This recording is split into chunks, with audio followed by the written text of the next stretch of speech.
Alô, minha gente! Olá! Começando aqui o primeiro episódio do nosso videocast Clube do Livro.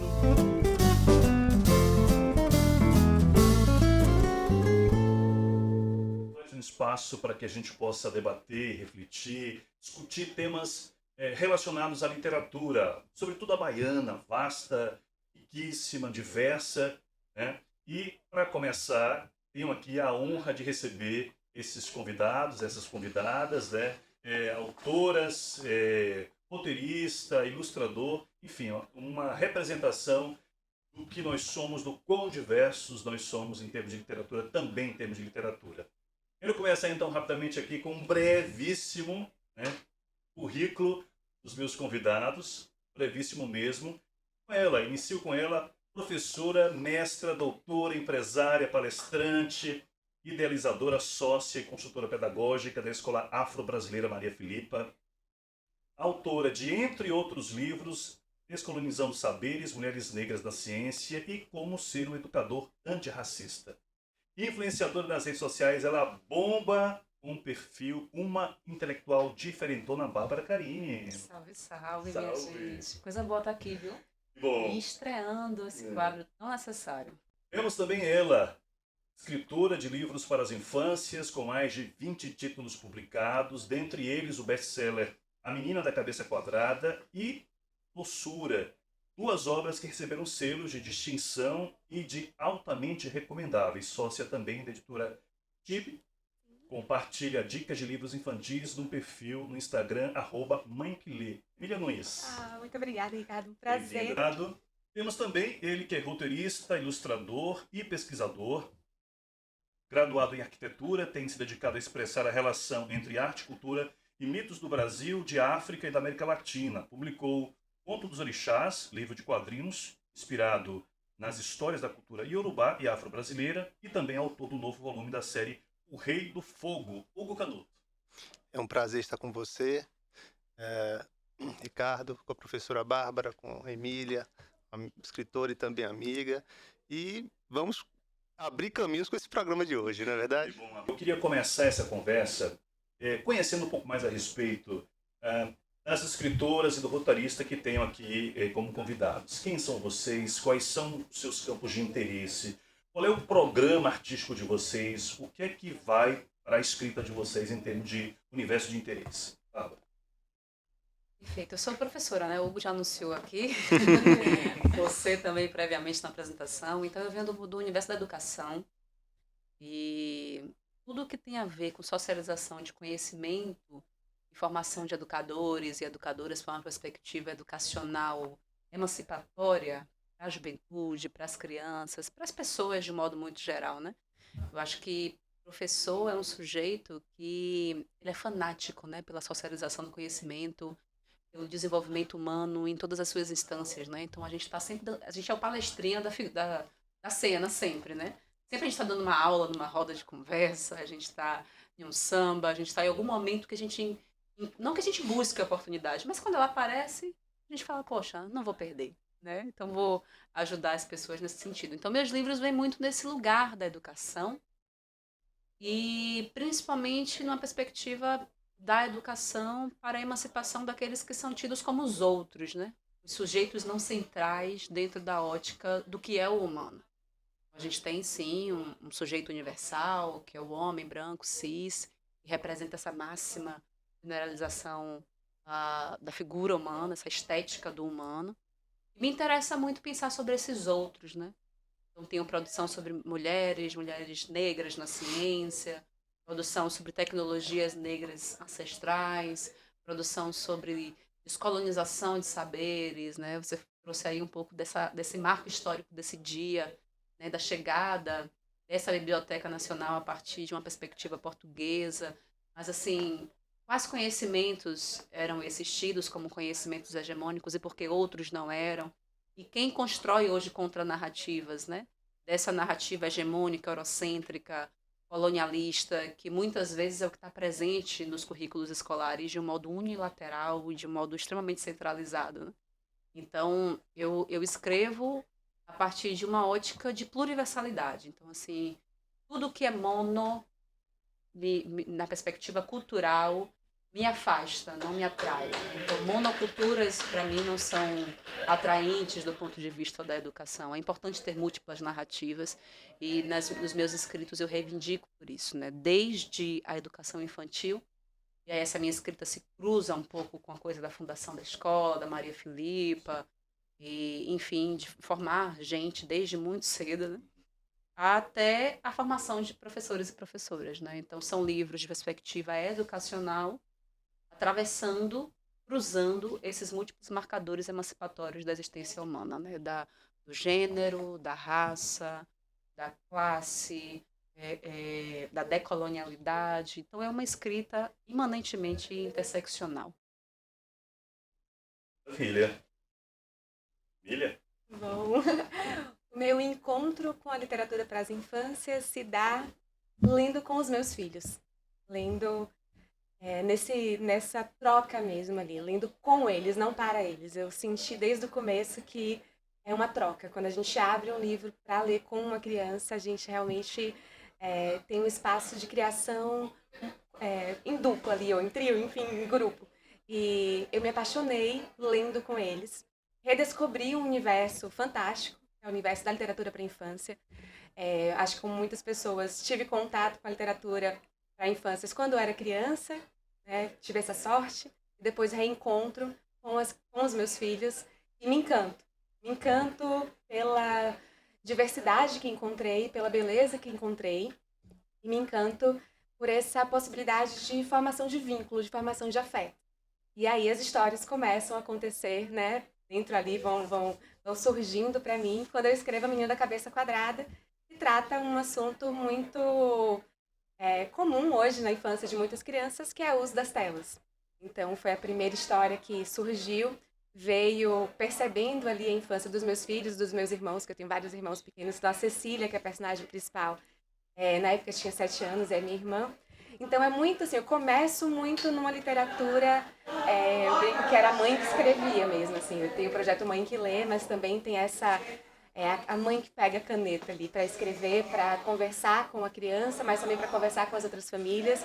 E daí eu vou, né, compreendendo melhor esse campo da literatura para as infâncias e ampliando visões enfim, criando novas histórias sobre novas perspectivas, mas sempre atravessada por essa compreensão de que ler para uma criança é uma declaração de amor e que ler é um direito na infância. Então, assim, buscando também esse ativismo, né, para que a gente possa garantir que todas as crianças tenham acesso aos livros, tenham acesso às histórias e a histórias diversas.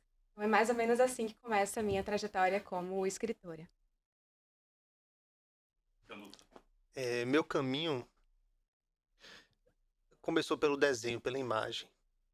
A paixão primeiro foi pela imagem. Então, desenhar, representar o mundo era uma coisa imanente a mim.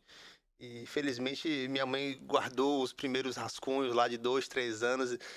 E eu fui fazendo disso minha caminhada, né? Mas, em paralelo ao desenho, ou por conta do desenho, a curiosidade de entender o mundo e a diversidade do mundo, que me veio a partir dos mitos, das histórias e das culturas. E como a Bárbara falou muito da questão eurocêntrica, primeiro, quando a gente vai estudar mitologia, história, cultura, geralmente são culturas da Europa, não é verdade? Então, Grécia, nórdicos, Roma antiga. E desde sempre eu me questionava, mas e nós, né? O que somos aqui? Por que não encontro as referências culturais? Por que não estão tão disponíveis quanto essas? Porque não produzimos essa história? Onde elas estão? Ou, às vezes, quando encontrava, era algo, vou usar o termo aqui, folclorizado. Então, eu acho que esse questionamento foi crescendo aqui dentro com o tempo, em paralelo com a busca por entender o mundo, por entender o que nós somos como povo, entender nosso país, entender nossa terra, que é a Bahia, que é um território negro, indígena, que luta por emancipação há séculos. Então, eu acho que desses movimentos de ebulição aqui dentro, desse fogo aqui dentro, que foi surgindo a minha arte, né? E o desejo de uma arte que não seja simplesmente estética, mas que traga alguma mensagem que possa produzir reflexão. E na linguagem dos quadrinhos, que é uma linguagem muito global, né? Você tem produção na China, na Índia, na Argentina, Estados Unidos, que é mais conhecido, mas não é o único, França. É um caminho muito interessante, porque é um caminho que a gente pode expressar muitas coisas, por ele ser uma transição entre a literatura, mas não é literatura no sentido da linguagem, da arte figurativa por si só, mas também não é arte figurativa só porque tem um texto. Do cinema, mas não é cinema porque o movimento ele não é contínuo, né? Ele é estático a partir da virada de página. Então é uma linguagem muito interessante. E justamente nela que eu encontrei, nas minhas andanças e nas minhas buscas, o caminho para contar, né? Para adaptar para essa linguagem contemporânea as histórias ancestrais dos orixás, os Itã. E tive uma pessoa muito importante, muito especial na minha caminhada. Esse ano nos deixou, que foi o professor Adelso. E escrevemos o primeiro, Conto dos Orixás. Então, eu acho que foi mais ou menos essa trajetória, se eu puder fazer um resumo, para a gente não monopolizar. Mas foi esse o caminho. Muito bem, acho que temos aqui um desenho interessante, né, desse programa artístico de cada um, né, desse universo de interesses. E aí, queria ouvi-los também, a gente refletir um pouquinho a respeito desses 215 anos, né, transcorridos desde a chegada daquela tal biblioteca. E a partir do que você coloca, Bárbara, eu fico pensando, né, quais eram aqueles livros? Quem eram os autores que estavam ali? Aqueles 60 mil volumes vindos de Europa para cá, no bojo, né, daqueles navios todos. E mais do que isso, mais de 200 anos depois, ainda essa nossa dificuldade de acessar os livros, né, e pensar nas realidades das nossas bibliotecas hoje, sobretudo nas públicas, nas comunitárias, nas afro-indígenas, daquelas das áreas mais remotas. Quer dizer, nós temos aí 2 séculos se passaram desde a instituição da tal biblioteca e hoje ainda a gente está falando dessa dificuldade mesmo, né, real. Sim. Né? Se a gente para pensar no livro, quem é que acessa o que a gente faz, o que a gente escreve? Além da carência que está historicamente posta, a gente tem uma mudança no cenário cultural e, enfim, o problema não é incorporar outras perspectivas de apropriação do conhecimento, né? Geocast é uma delas e é um espaço muito interessante, né? Mas a gente vive numa sociedade e a temporalidade, ela é cada vez mais, é tudo para ontem, né? Em um lugar de uma velocidade, de uma aquisição de informações, né? Estamos na sociedade da informação. Mas que tipo de informação é essa, né? Que a gente está cada vez mais buscando coisas rápidas, pouco aprofundadas, se nutrindo a partir de conhecimentos extremamente superficiais. Então isso me preocupa nesse cenário de que, enfim, você falou que eu sou bem intelectual, até eu esqueci, tá vendo? A intelectual diferentona, né? Sim. Então tem essa dimensão e é perceptível, assim, né, que as pessoas querem tudo muito, muito visual e muito rápido, né? Se você também fizer um vídeo de 5 minutos, ninguém quer ver. Exatamente. É uma coisa muito curta, então é do conhecimento instantâneo. Então o livro, ele acaba ficando cada vez mais obsoleto dentro dessa lógica cultural do instantâneo do saber, sabe? E aí entram vários discursos, né, de destituição da importância de espaços formativos necessários, né? Tipo, a escola, ela é importante nessa sociedade do conhecimento. O livro, ele vai acabar. Que formato de livro é que hoje... Enfim, é óbvio, e tudo é movimento. Mas isso, enquanto professora, enquanto educadora, me preocupa. Essa carência, né, de busca por profundidade. Não quer dizer que está apenas no livro, mas o livro é um instrumento fundamental disso. E não só de profundidade no sentido da aquisição do conhecimento, mas também um espaço de abertura de outros mundos, né? Eu acho que todo mundo aqui que entra na literatura se encanta por essa via, A Emília falou de como que ela lia com os filhos e ela se torna também uma producente de histórias a partir das histórias que ela acessa, dos mundos que ela acessa. Eu acho que a literatura também entra para mim como um espaço de liberdade que na minha vida não tinha, né? Assim, eu sonhava em ter muitas coisas, né? Eu sou uma mulher negra que vem da periferia de Salvador e tinha muitos sonhos que na vida real eu não conseguia acessar, mas que a partir da literatura eu me transportava, né? Então é uma possibilidade também de nos gerar potencialidades de vida, campos, né, de existência outros, de nos munir de esperanças, né? Então o livro tem uma potência revolucionária nesse sentido, não só da formação, mas da revolução, né? E quando a gente vai pensar lá de trás, isso pensando o cenário cultural atual, né? E eu sou uma influenciadora, né, digital, enfim, então eu não sou uma pessoa que sou contrária às tecnologias. Eu só não acho interessante a gente abrir mão das outras perspectivas de apropriação de conhecimento em detrimento de uma ótica célere, né, do acesso ao conhecimento instantâneo, rápido, e que acaba sendo, não tem como você ser profundo em um rios de um minuto e meio, não tem como. E a gente está vivendo nessa sociedade, né? Então, e isso também uma escritora, né? Uma pessoa que valoriza essa dimensão do livro e uma escritora que busca falar em uma linguagem popular, né? Eu, como ser um educador antirracista, é um livro que é escrito para que pessoas em geral leiam, independentemente de serem professoras e professoras, familiares, de crianças com acesso a um grau de instrução que possibilite uma leitura específica. Não, é um livro para pessoas lerem, porque eu acredito muito no poder da leitura, né? Nessa dimensão histórica, o que a gente vai ter, de fato, é essa reprodução de um conhecimento eurocêntrico, inicialmente, e vai pilhar epistemicamente outras produções intelectuais ao longo do todo mundo, né? O Hugo falou um pouco disso aqui, e que vai também ser producente de muito epistemicídio, né? Então, de muito apagamento.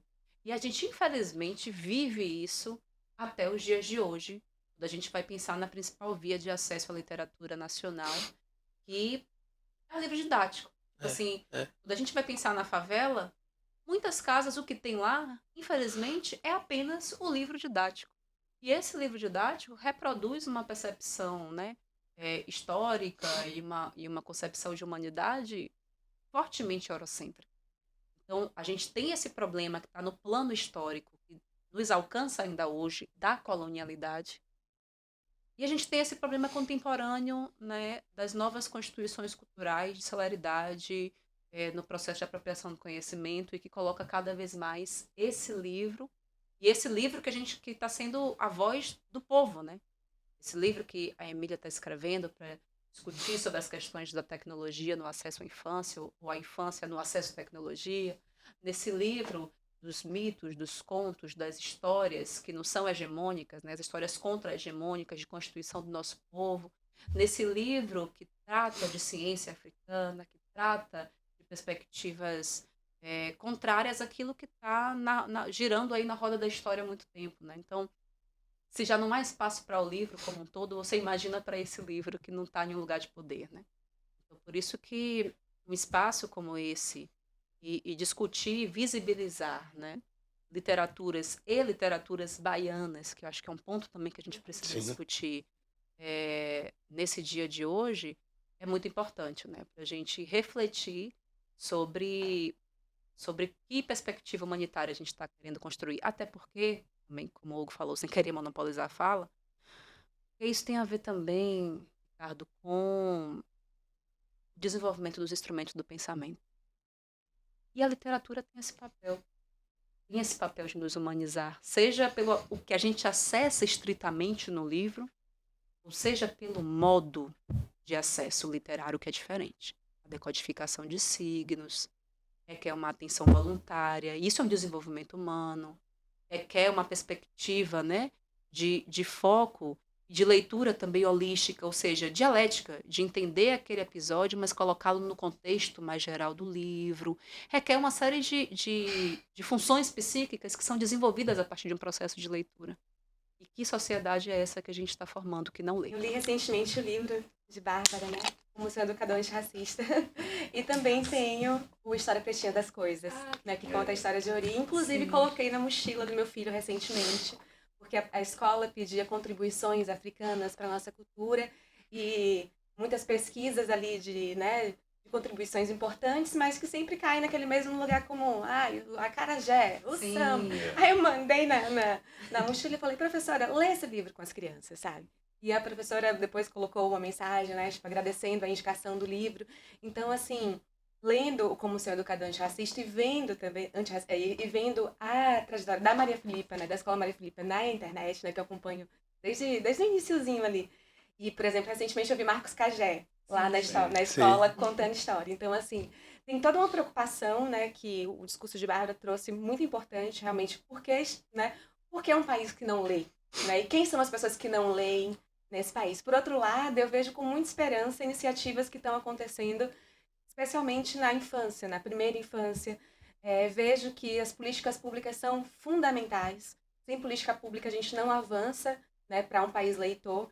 E vejo também como é importante a nossa movimentação enquanto comunidade mesmo leitora, sabe? Disso de indicar um livro, disso de dizer para uma mãe, por exemplo, Lauren Prota agora é mãe de Liz, que é uma bebê de 2 anos, e ela posta vários vídeos de Liz com livro na mão. Sim. Isso pode parecer pequeno, mas não é, isso é gigante. Porque várias pessoas que seguem ela ali, que talvez não imaginassem que, nossa, eu posso ler para uma bebê, né? Então, acho que quanto mais a gente fala sobre a leitura em família, quanto mais a gente fala da importância do livro, e o que me anima muito também é que as crianças ainda me dizem que gostam das histórias. Quando eu vou numa escola, porque os pais, a maioria, dizem, meu filho não gosta de ler, né? Meu filho não, ele não gosta. E quando eu chego nessa mesma escola, dessa mesma criança que eu pergunto, quem é que gosta de ler, quem é que gosta de livro, quem gosta de história? A criança levanta a mão e ainda dá aquele gritinho de animação, Então você percebe o quanto isso movimenta. Mas também é importante que a gente realmente fale, né, sobre as questões como a Bárbara trouxe, né? Por que se afasta tanto? Fui tem alguns anos, a gente fez uma atividade numa escola que a gente ia, a iniciativa era em uma biblioteca, mas lá era em Camaçari, não tinha biblioteca naquele momento, acho que até hoje não tem, e a gente acabou indo numa livraria. E foi a primeira vez que aquelas crianças, a grande maioria, entrou numa livraria. E além das crianças, tinha a merendeira da escola, que tinha tinha uns 65 anos. E quando eu perguntei, quem aqui é a primeira vez que vem na livraria? Ela levantou a mão. Então, para ela, aquele espaço não era para ela. Quando ela entrou e ela entendeu que aquele espaço era espaço para ela também, ela super se emocionou e, enfim, teve um atravessamento ali, né?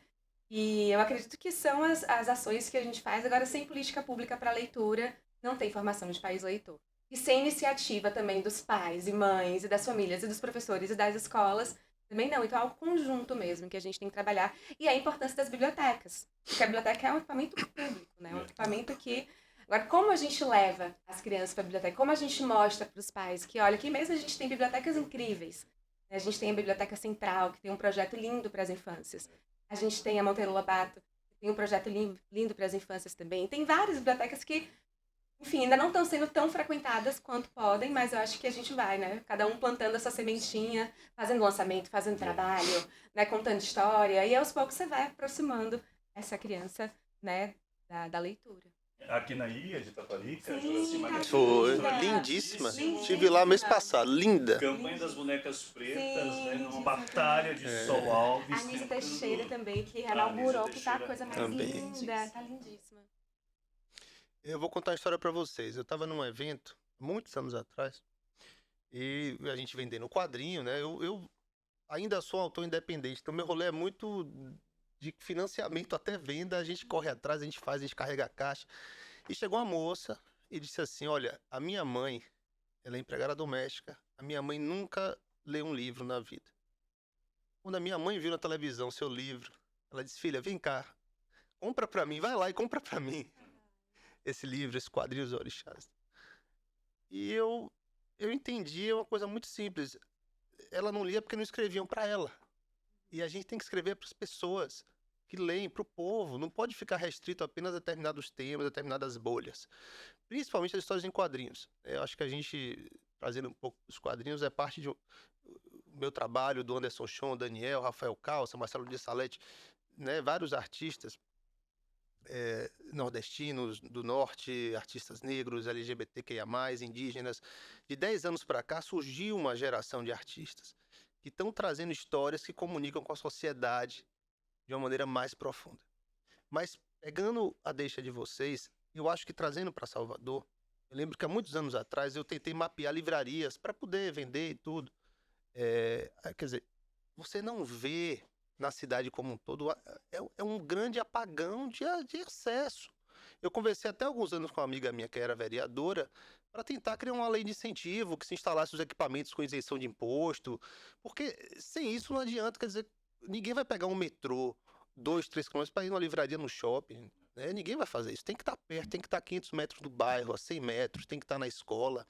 As próprias bibliotecas, quer dizer, a gente tem equipamentos muito interessantes, muito grandes e tal, mas não estão pulverizados, né?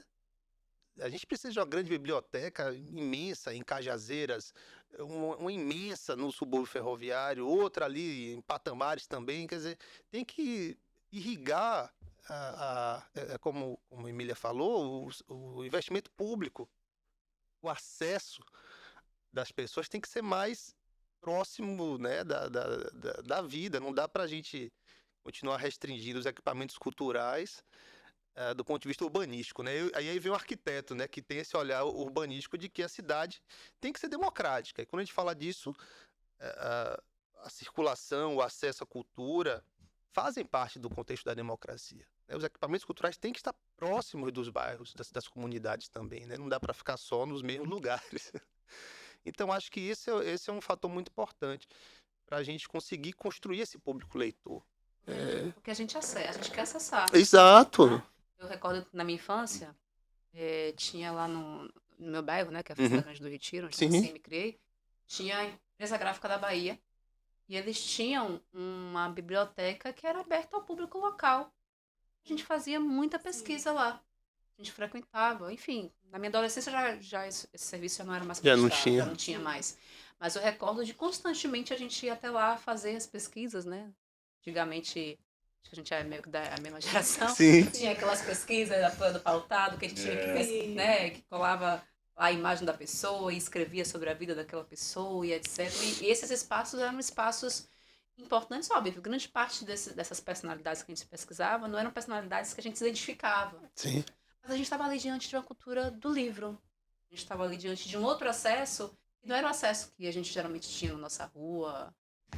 Enfim, então era um cruzamento, né, de possibilidade de acesso ao mundo. Acho que o livro é isso também, né? Uma forma de acesso ao mundo e uma abertura também para vários mundos, né? E a favela tem interesse em ter. Não é sobre não ser cultura de favela. Não é cultura de favela porque não está na favela. Exatamente. Porque se estiver, e a democratização da leitura é importante nesse sentido, né, de você trazer essa dimensão sua enquanto arquiteto, é necessária por isso. Porque se tiver, as pessoas acessam, as pessoas consomem. É impressionante, assim, como... Isso não é só em Salvador. Quer dizer, no Brasil como um todo. A concentração da infraestrutura cultural é muito limitada. Não tem como mudar a equação se a gente não construir bibliotecas, incentivar a abertura de comércios culturais, livrarias, teatros nas comunidades, nos bairros populares. Não tem como, né? Mas o livro circular nas escolas é tão fundamental como dar Sim. uma verdade. Muitas vezes é só o livro didático. O livro de literatura precisa estar na mão da criança, porque quando está na mão da criança, vai para casa da família, está na mão da família. Muitas vezes uma família se torna leitora, lendo para uma criança. É inaugural para todos ali, né? Então, acho que essa coisa da escola é fundamental. Pensando na literatura baiana, por que a literatura baiana está tão pouco nas escolas baianas? A gente não tem uma clareza, uma abertura de entender como é que o livro chega na escola. A gente não tem. Para mim, pelo menos, é algo assim que até hoje eu não consegui descobrir. A gente sabe que existem lugares que têm editais, que tem transparência, que você tem a possibilidade de levar o seu livro e ser ou não selecionado, mas aqui, no nosso estado, né, aqui na nossa cidade, eu, por exemplo, não sei como a prefeitura compra o livro, como chega na mão da criança, né, como as bibliotecas se abastecem também da literatura, né, para as infâncias, para a juventude. Sim. Né, enfim, não sei. Isso é grave. Eu também não... É um um campo um tanto nebuloso ainda, Sim, né? sim. Mas eu queria trazer também um pouco essa reflexão sobre as literaturas baianas, né? Na verdade, são duas questões em uma, né? Primeiro, falar um pouco do cenário hoje, né? Que momento é esse dessas literaturas baianas? Quem faz? E eu não sei se vocês concordam comigo, mas eu costumo ouvir por aí algumas falas no sentido de que mas hoje todo mundo escreve, hoje todo mundo se sente escritor, né? Que bom. Mas eu sinto que há muito por trás disso uma certa crítica ou ironia, Sim, sabe? Eu queria ouvi-los a respeito disso também. Eu venho de uma área da intelectualidade, e é uma área que tem um preciosismo muito grande e um preciosismo associado a um padrão de existência, né? Associado à branquitude, associado à colonialidade, associado a uma perspectiva de gênero. Então, eu estava conversando com os meus estudantes, né? Com as minhas estudantes. Eu falei, cara, vocês muitas vezes vão citar artigos ou livros que vocês leram na sala de aula, vocês nem se recordam, vocês nem têm a atenção de olhar para ver se era um autor ou uma autora. Você sempre fala o autor, porque a lógica de produção de conhecimento é androcêntrica e brancocêntrica. Uhum. Então tem essa coisa de que, tipo assim, a gente nós vamos nos proteger nesse lugar esse Olimpo intelectual, né? A gente vai proteger esse lugar que é um lugar, sim, que não é para qualquer um. E a reprodução desse discurso está muito presente, né?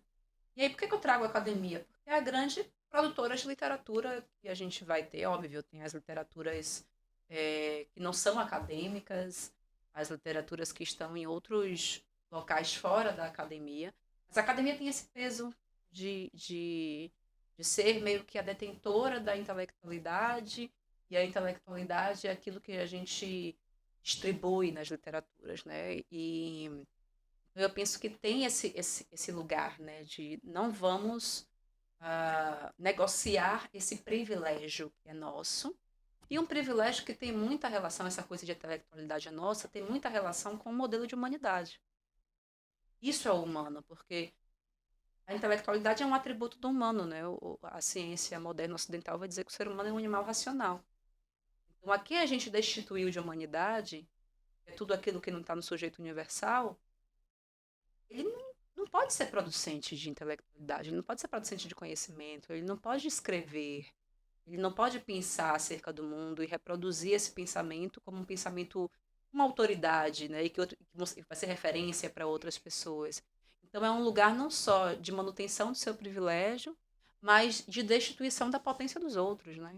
Então isso muito me preocupa, porque se tem pessoas escrevendo, muitas pessoas escrevendo, que bom. A escrita é um espaço muito importante, principalmente, assim, a escrita para mim é terapêutica. Eu tenho um livro, o Intelectual Diferentão Universo e Prosa, foi uma escrita curativa.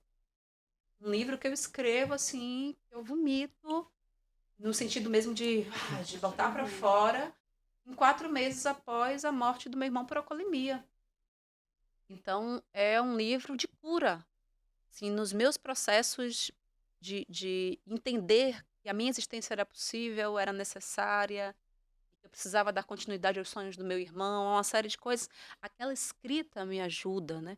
Eu tenho uma história com cada escrita minha na minha vida, como que ela se relaciona com o momento da minha vida que eu estava imersa, né?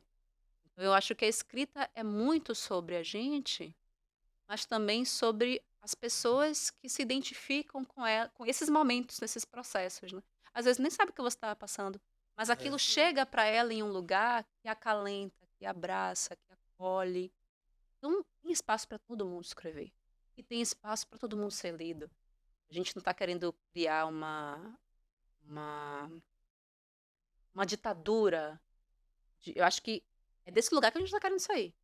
De que existia um único modo de produção de conhecimento, uma única narrativa de mundo possível, e existia essa ditadura dessa monocultura. O que a gente está fazendo é não. Tudo bem, vocês podem contar essa história aí, mas a gente quer contar outras. E a gente também vai ter audiência. A gente também vai ter gente querendo escutar, gente querendo acessar, gente querendo ler. Então, o mundo é isso, né? O mundo é essa pluriversalidade, e óbvio que essa pluriversalidade que está presente nas existências está presente também no que a gente produz. Então, eu penso nesse lugar de que existe, sim, uma necessidade de manutenção de um privilégio de um grupo social que é tido como humano e, portanto, como intelectual.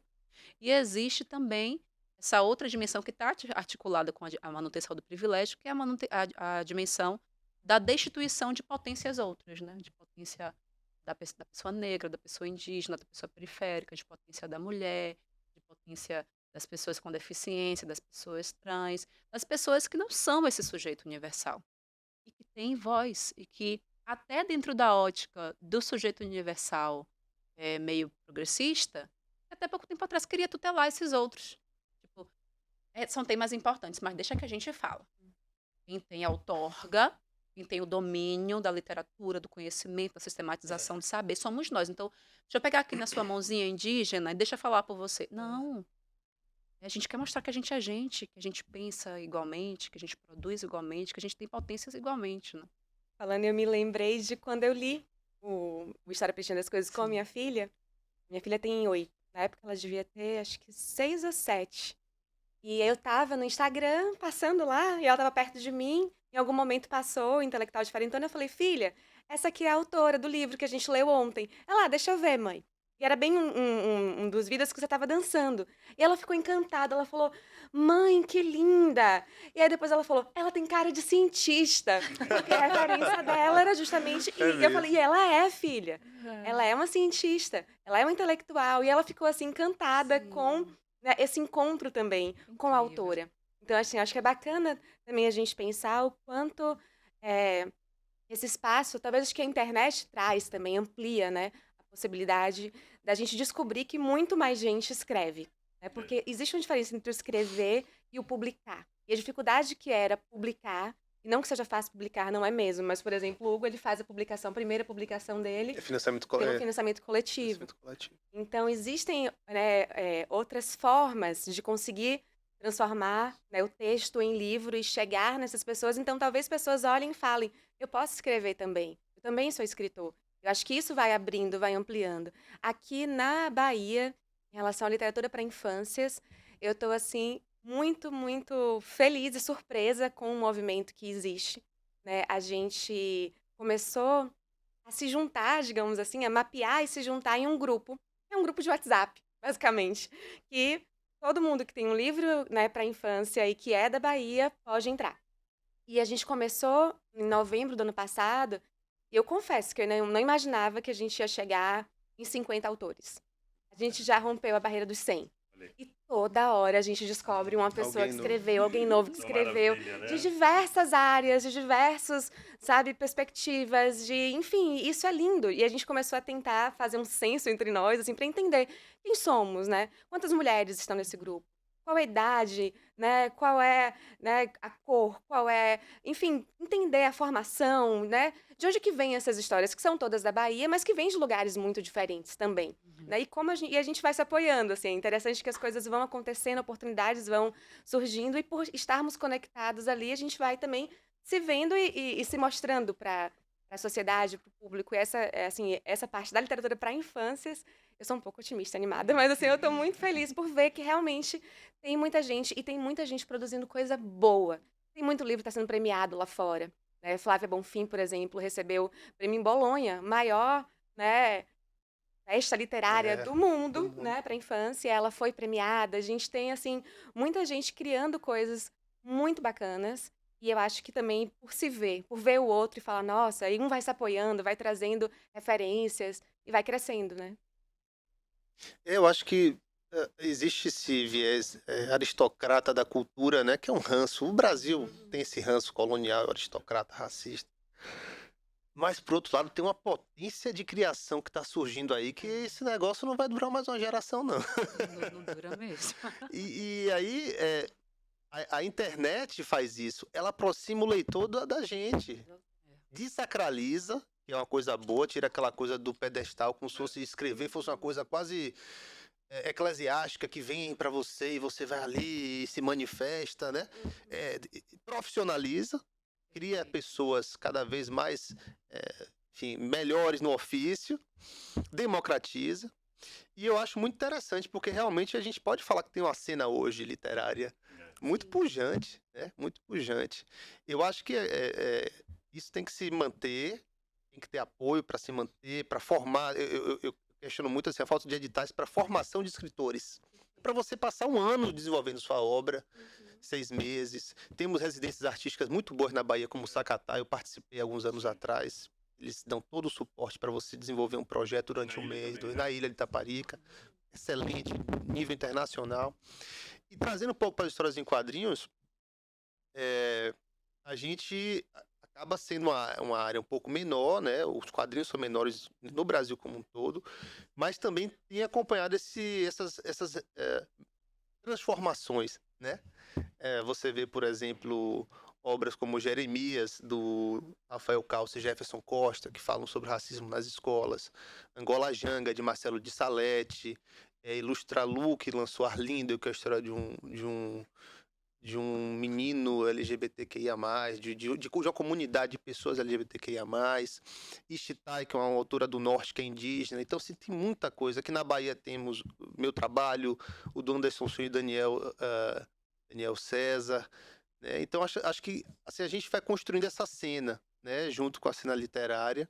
E é muito gostoso ver que exatamente de leitores vão surgindo escritores. Sim. Vão surgindo outras autorias. O que eu penso já está surgindo uma demanda, talvez da gente, como a Emília falou, se articular e começar a criar eventos mais sólidos. Entendeu? No verão, pegar janeiro, fevereiro, fazer um evento literário nessa época, a cidade está cheia. Entendeu? Começar a ter mais essa coisa de capitalizar os talentos em eventos para fazer a coisa girar, entendeu? É uma coisa que eu tenho pensado há muito tempo, assim. Era uma coisa bacana que tem tido muita festa literária. Isso que eu tava pensando. Feliz mesmo. Serrinha foi a coisa mais linda e uniu ali muita gente bacana. E voltando para as políticas públicas, eu acho que não é à toa que a gente está tendo essa geração agora de autores tão diversos. Sim. Porque, né, 10, 15 anos que aconteceu, né, na educação, e principalmente Sim. na educação, né, superior, moveu muito aí, né, a questão da sociedade mesmo. Então, uma pessoa que tem acesso e que, né, vai para a universidade, que não é só mais na capital, nessa descentralização das universidades também trouxe muita gente. O interior tem produzido muito também. Muito. Isso tem também me surpreendido muito, assim, de encontrar, né, narrativas de lugares outros, né? Porque a gente está na capital, a gente está muito focado aqui, mas, nossa, eu tenho descoberto autores de muitos lugares da Bahia. E aqui eu quero trazer um dado interessante. O último mapeamento feito pelo Comitê do Livro e da Leitura da Bahia indica aí um crescimento. Em 2013, tínhamos em torno de 40 festas literárias. Hoje temos mais de 100, apoiadas geralmente com recursos públicos. Isso é ótimo. Sem contar aquelas iniciativas, né, das escolas, universidades, enfim. Mas você tem aí um crescimento exponencial, né? Muito significativo. Demais. Muito. Bom, a gente está caminhando para o finalzinho, mas antes eu quero saber dos seus projetos, do momento atual de vocês, né? O que vocês estão tocando em termos de projeto, livros, cursos também, que eu sei. O que é que está aí no campo de produção de vocês no momento? Nossa, muita coisa, né? A gente é muito efervescente. Acho que a Bahia tem essa característica, né, de uma cultura muito efervescente, né? Muito pulsante. A gente tem... E aí, óbvio, né? Eu vou ter que puxar essa brasa para essa coisa da cultura ancestral africana que impera aqui na Bahia e que tem tanto uma dimensão de pluriversalidade em termos de percepção de mundo, de que a gente pode ser muito. A gente não é tipo, ou você é arquiteto, Exatamente. ou você é artista, ou você é ilustrador, roteirista. Não, a gente, né? Ou isso ou aquilo. Ou isso ou aquilo. Não, a gente tem essa outra dimensão cultural que é muito boa aqui, né? Bom, eu tô com um curso de letramento racial, que é um curso necessário para as pessoas que se sentem no momento de refletir sobre a sociedade a partir de outras lentes de análise. E assim, é uma lupa que a gente coloca que a gente não tira nunca mais, né? A lupa da racialização do mundo, né? A gente começa a entender vários fenômenos sociais que estão postos no nosso dia a dia, a partir de entendimentos muito básicos, né, do que é raça no plano social, como que tem essa transformação biológico para o social, o que é o racismo estrutural, como que ele reverbera nos vários complexos sociais, como é que ele incide na minha vida, no meu espaço de trabalho, no meu espaço educacional, na minha produção cultural, enfim. Então, é um curso nesse sentido, né, de instrumentalizar com conceitos basilares as pessoas para esse entendimento.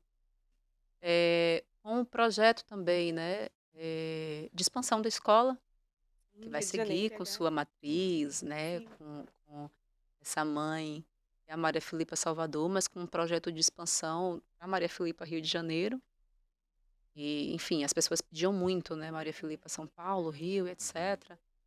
E aí, nesse dualismo São Paulo-Rio, como meu companheiro do Rio de Janeiro, eu falei, acho que vai ficar mais fácil começar pelo Rio de Eu Janeiro. confesso, eu mostrei pra minha filha o pedido de casamento Ah, no trio da chimbalada. Eu falei, filha, lembra a autora? lembra aquela autora? Olha ela aqui. Olha ela aqui. Pois é. Foi incrível, foi lindo. Né? E em termos literários, o livro Querido Estudante Negro, que é um livro que eu estou lançando no ano que vem. Enfim, já está em processo de definição de capa, né? Então já passou pela editorial, já está bem avançado.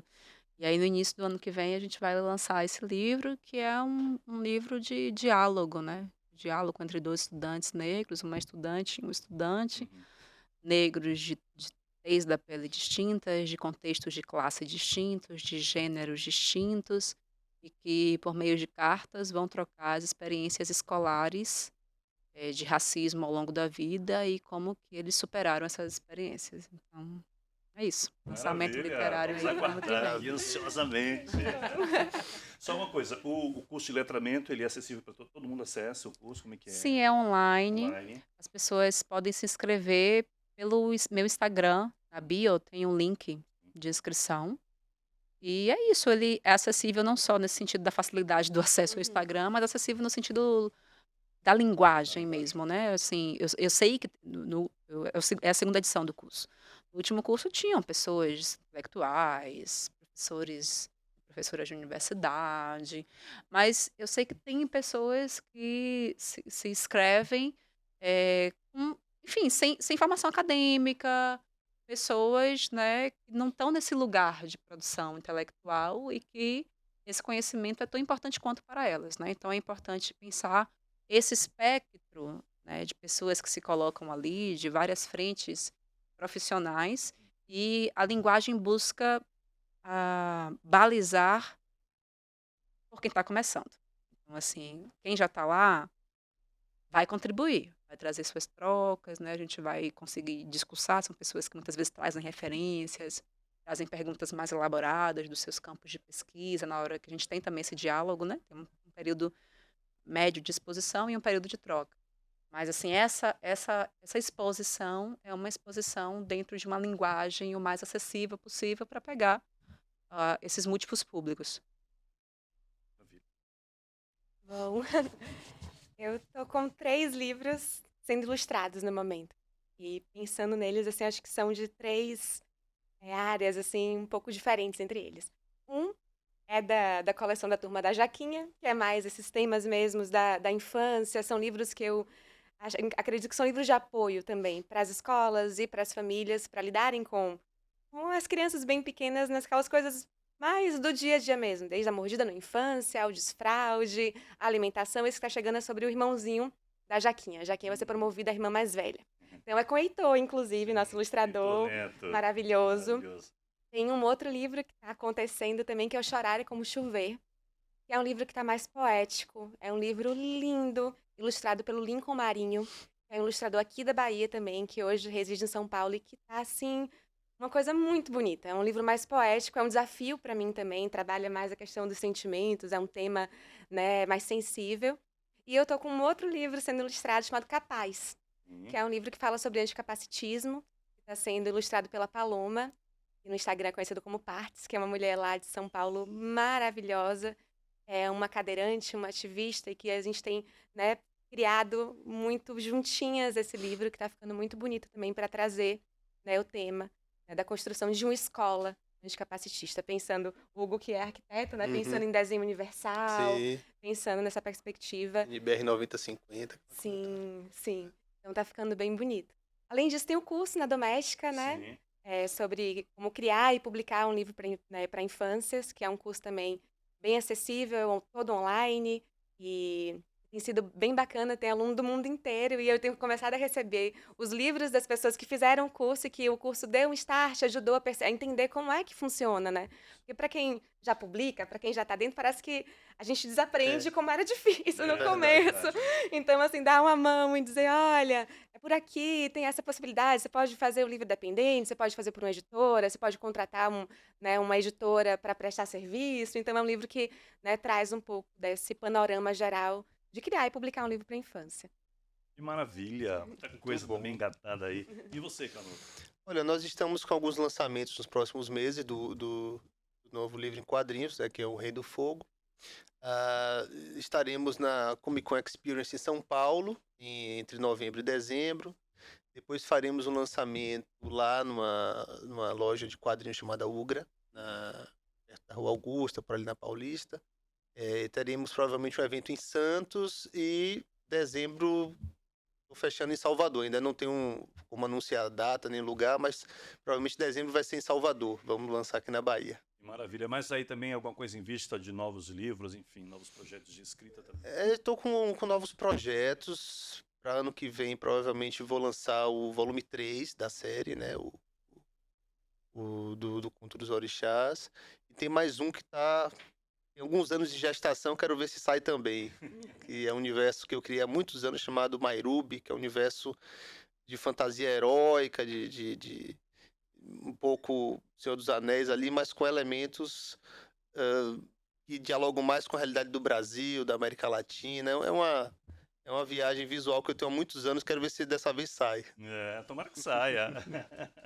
Bom demais a gente, né, constatar isso, né, essa efervescência toda, né, toda essa produção. Então, é aquilo, né, tão diversa mesmo, né, como é tão bela, tão rica e tão inspiradora, né? Afinal de contas, tantas outras pessoas se inspiram, né, e também vão tocando os seus projetos. Bom, deixei para o finalzinho aqui, que eu quero sugestões. Eu quero ouvir de vocês quem é aquela autora ou aquele autor, seja da nossa Bahia, seja, enfim, de qualquer outro canto do Brasil, que nós precisamos conhecer mais e melhor, caso ainda não conheçamos, né? Gente, eu vou citar a professora, a doutora Ana Célia Silva, né? Eu acho que, enfim, como eu escrevi um livro sobre educação antirracista, eu acho que as pessoas acabaram meio que me enxergando, talvez, como uma referência educacional, também pela criação da escola, né? Como uma referência educacional nesse aspecto, mas eu acho importante falar o quanto que a gente tem intelectuais negros abordando esse assunto na década de 80, né? Assim, pessoas que pavimentaram o caminho para que a gente viesse antes. Então, acho que a doutora Ana Célia, com literaturas muito voltadas para a questão educacional, principalmente na questão do livro didático, da representação do negro no livro didático, ao longo dos tempos, né? Desde aquele contexto lá, da década de 80, 90 e também no início dos anos 2000, pensando também esse movimento representativo, eu acho que vale muito a juventude acessar os escritos, né, dessa intelectual, dessa importante referência. E, enfim, é uma mulher negra, potente, viva, que tem que ser celebrada em vida. E é isso. Bem, Eu já citei eles, mas eu acho que vale que é um projeto que saiu recentemente, eu tenho me empolgado muito, que é Os Estados Unidos da África, né, com o roteiro do Anderson Chon e desenho do Daniel César.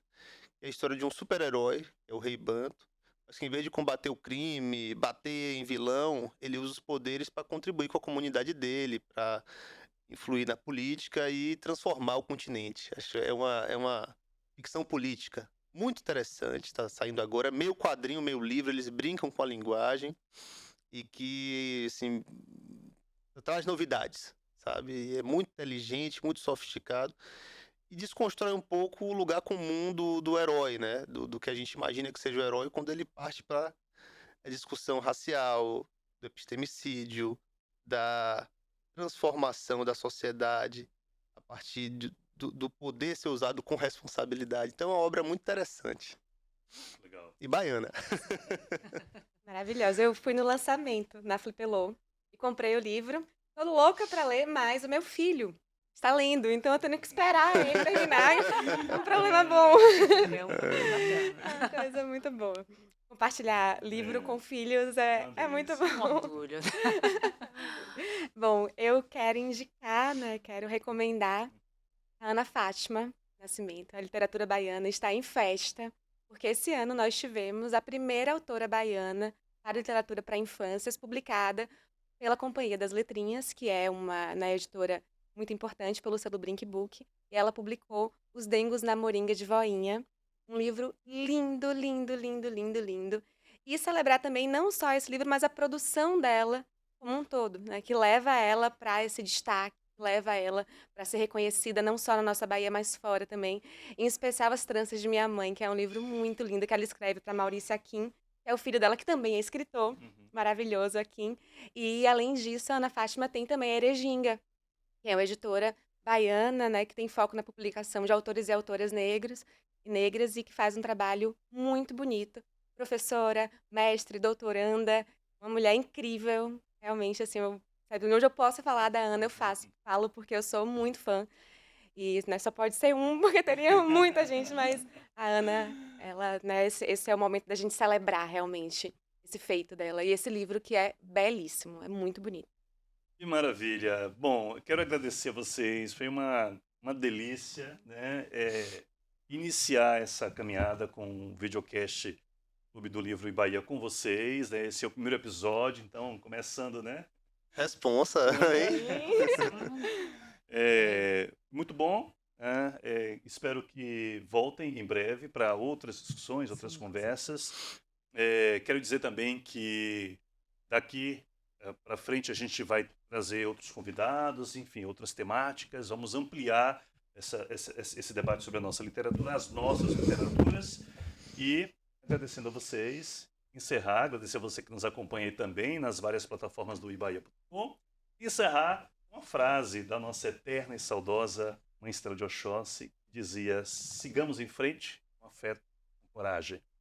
Obrigado, até breve. Tchau, tchau.